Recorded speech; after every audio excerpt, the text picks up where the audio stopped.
So in wargaming, we've talked about this idea of stress points, whether it's Warhammer 40,000, Chain of Command, X-Wing miniatures, Battletech, even D&D, AD&D.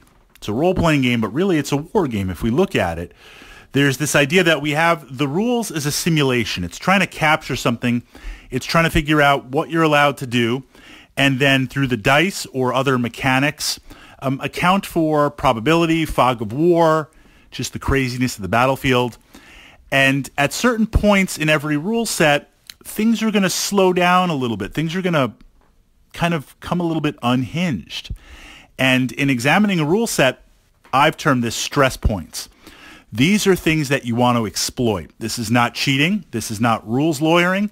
This is looking at it, and it's a little bit hard for me because I am a narrative player. I want to kind of create something memorable on the table. I want to win, absolutely. I'm not going to lie to you. But I'd rather us have an amazing time and it come down to the final moment, the final aspect of the game to determine who wins and loses. Maybe that's the chaotic neutral in me, everything on down to a dice roll. I love random. I love not knowing what's going to happen. I want to see the story unfold. But that said, there are a lot of great ways to explore wargaming. There's a lot of great ways to explore Warhammer 40,000, approaching it from a fully competitive, let's analyze and understand the rules and utilize these rules. I don't want to say lawyer, but that works on there. So stress points. What are the stress points in your gaming system, and how can you exert a little bit of pressure on them to give yourself an advantage? That's kind of the lead in the intro. Warhammer 40,000, the major stress point of this game. And it reflects, the design from the 1980s. Now with command points and other things to pull things out of sequence, it's gotten better, but the DNA is still Rogue Trader from, 88, 80-something on there. You go, I go. You set up your toys, I set up my toys, who goes first? And we kind of go through the list, moving, psychic, shooting, assault, cleanup, morale, tests, all this type of things in there. So one of the things that works against us as a stress point is at the start of the game, whatever level we've agreed to play at, both of our armies are at the strongest they're ever going to be. That's maybe a horde army. It's maybe a small elite army. You might have some amazing combos. What you pull into that army is in theory balanced out by the codex. I say in theory. That's a different story on there. But your army is at its strength, its strongest, and same with mine. Consider every turn, whenever the game ends, every turn you are going to get weaker and weaker and weaker. Hard weakness, soft weakness. Again, this is my terminology. You're going to kind of fill in your own. Hard weakness is stuff like, is the unit on the table? Or is it removed off the table? As I lose models, losses, as you inflict losses on me, either shooting or in the assault, or other aspects of the game, I am getting weaker and weaker, not only in being able to harm your army, but also in being able to fulfill mission goals on there. And this is kind of the whole point of a war game, right? Blow you off the table on there. Soft weakness is, I moved into the wrong position. Or I thought you were going to do something and I'm on the left side of the table, but then you're on the right side of the table. Or I'm just out of range. I thought I had it. I'm just out of range on there. Or, oh, wait. Oh, man, I forgot to move that unit. Tactical mistakes or things that don't quite play out where the unit is still physically on the table. The models are still physically there. But for this turn, this moment, they cannot affect my opponent. They cannot affect your army on there. Enough soft mistakes will lead to hard mistakes because you're going to lose those models on there. So every single turn, you're going to get weaker and your opponent's going to get weaker. Two things to take advantage. This is what makes turn one, Alpha Strike, so important. Now, the Alpha Strike, my understanding, is actually a Battletech term.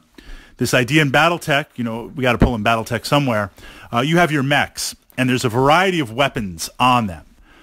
The heavier and assault mechs pack 5, 6, 7 different types of weapons. Particle cannons, lasers, missiles, machine guns.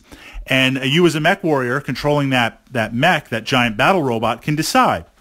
I'm going to fire 2 lasers. I'm going to fire a PPC. I'm going to fire my missiles. As you fire them, it generates heat. and the mech tries to get rid of heat. If you overheat, you might shut down. Your mech could melt down. Heat is not good.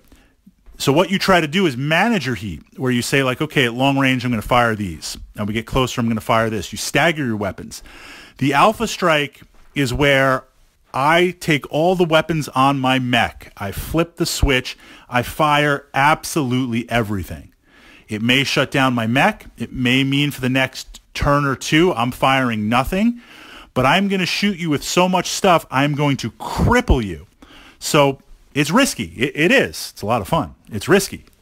If I can Alpha Strike, I always am. I can't resist it, even when I know I shouldn't.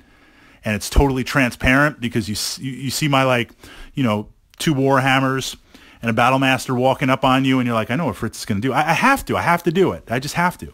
The gods demand it. So, you know, roll up with 3 mechs, fire everything. I'm going to try and cripple you. I cripple you so much, even though I'm weak for the next turn or two, you can't adequately respond. So this idea of the Alpha Strike is everything at once.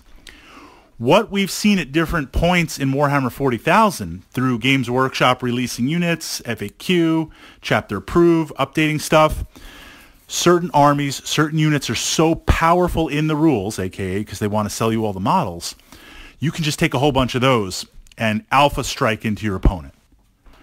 That works from different times. So something to consider, something to look out for. That's maybe the hard Alpha Strike. A soft Alpha Strike, you know, how do you Alpha Strike with lots of Cornate Berserkers coming at you? Or if you want to play a narrative army, the way you do that is through deployment.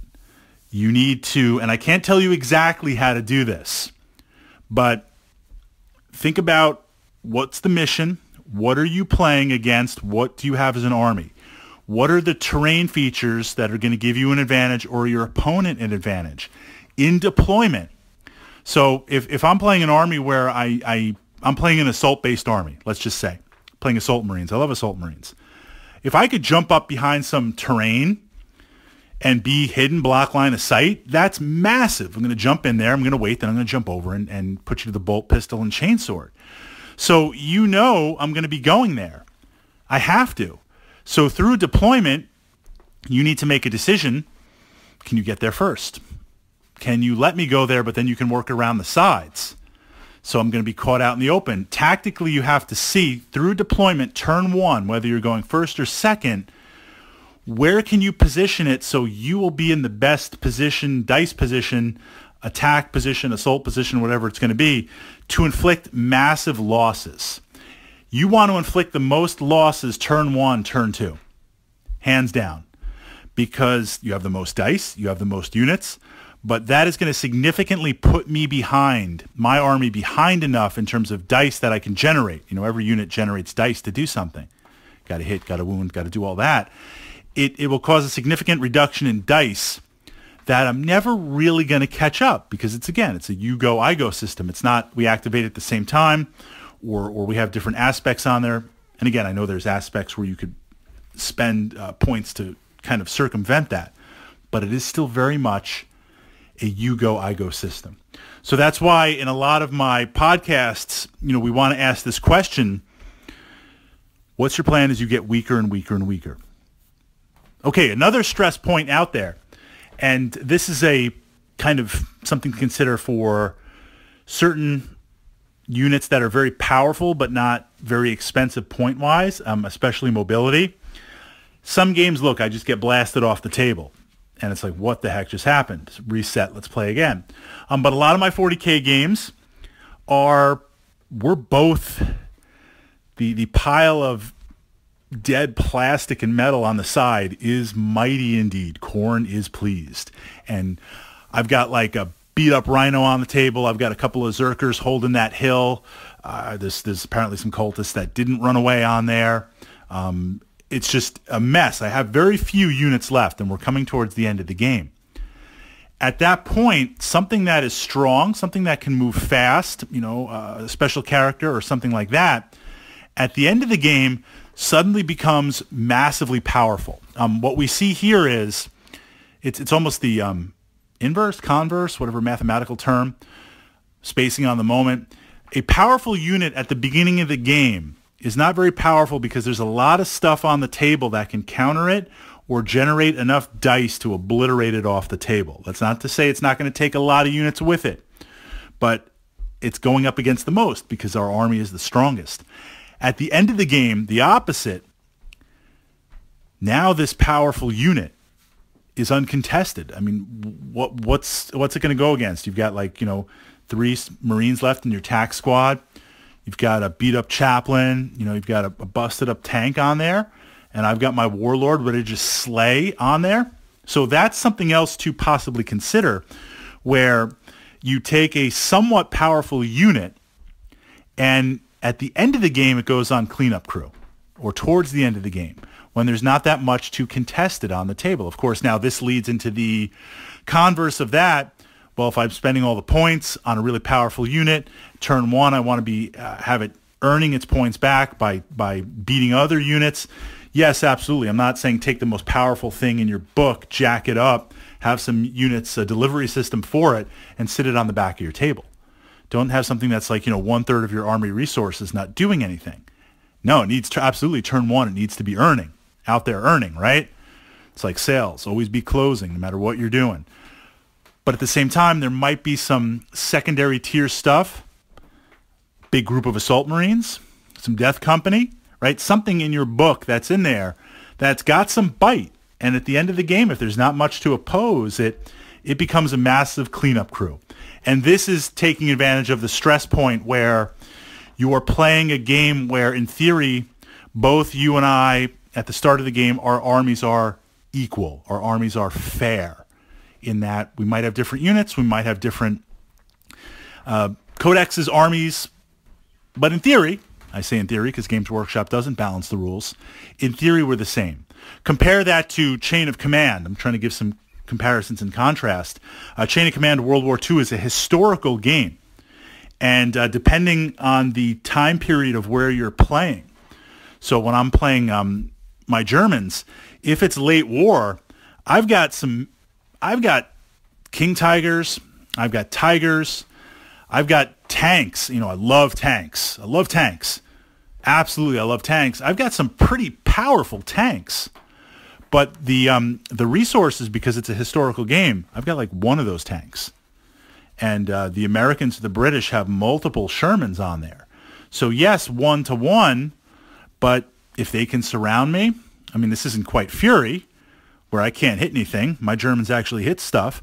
I'm also looking at the perspective of late war, my unit sizes, my command. I mean, it's just been decimated on there compared to, say, playing the Americans, which have just tons and tons of everything.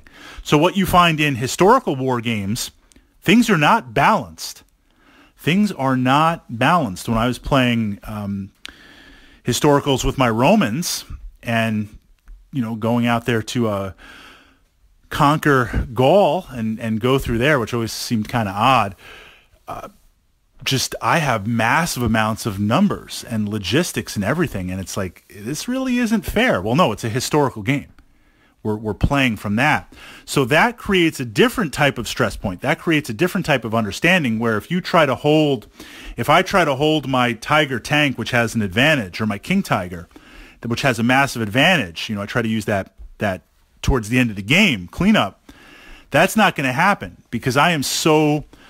I have better weapons, but I am so overpowered. I'm so undermanned.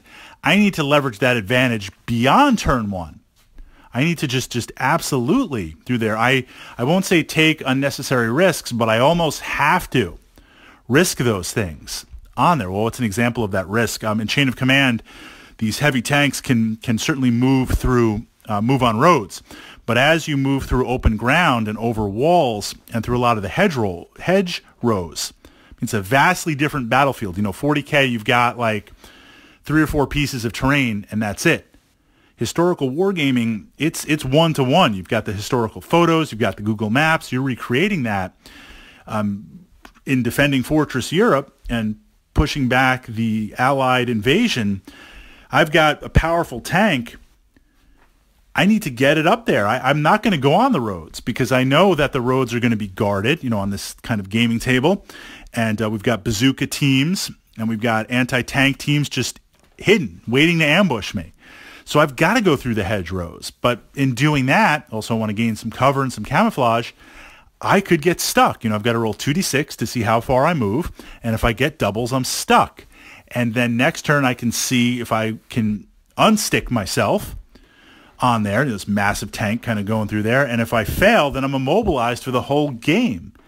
And if I'm playing my Yeta Tiger it doesn't have a turret, and I get stuck, I'm like in a lot of trouble on there.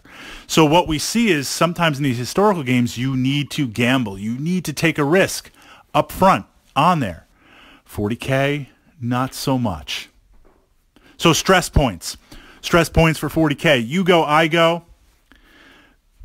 Alpha strike, turn 1. Or if you're not doing the alpha strike, deployment. You know what? We need to do some deployment podcasts. We're going to look at that. I'm going to add that to the list after I make it through the next round of Battletech stuff and chain of command stuff. Absolutely. Deployment is your golden ticket. Deployment is what you want to leverage.